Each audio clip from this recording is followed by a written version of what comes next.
Ladies and gentlemen, order.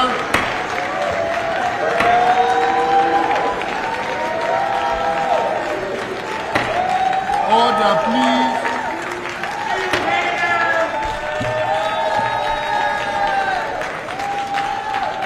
Assembly will hear an address by His Excellency Benjamin Netanyahu, Prime Minister of the State of Israel.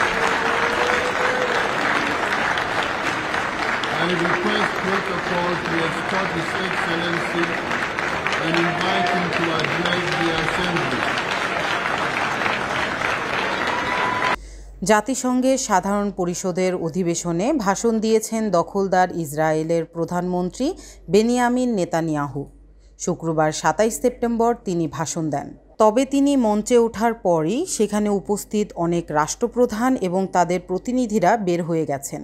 বার্তা সংস্থা Anadolu জানিয়েছেন, প্রথমে তুরস্কের স্থায়ী দূত অধিবেশক কক্ষ থেকে বের হয়ে যান। এরপর একে একে তার পেছনে অন্যরাও বের হয়ে যেতে থাকেন। যুদ্ধাপরাধের অভিযোগে অভিযুক্ত নেতানিয়াহুর ভাষণ প্রত্যাখ্যানে বিশ্ব নেতাদের প্রতি আহ্বান জানিয়েছিল ফিলিস্তিনি সশস্ত্র গোষ্ঠী হামাস। এক বিবৃতিতে গোষ্ঠীটি বলেছে, নেতানিয়াহু ৪১,০০০ ফিলিস্তিনিকে হত্যা করেছেন। তার জাতিসংঘে ভাষণ নয়, কারাগারে থাকা উচিত। সংবাদ মাধ্যম আল জাজিরা জানিয়েছেন, আরব বিশ্বের প্রতিনিধিরাও নেতানিয়াহুর বক্তব্য প্রত্যাখ্যান করে অধিবেশন কক্ষ থেকে বের হয়ে গেছেন। স্বর্ণা, প্রধান সংবাদ, ঢাকা।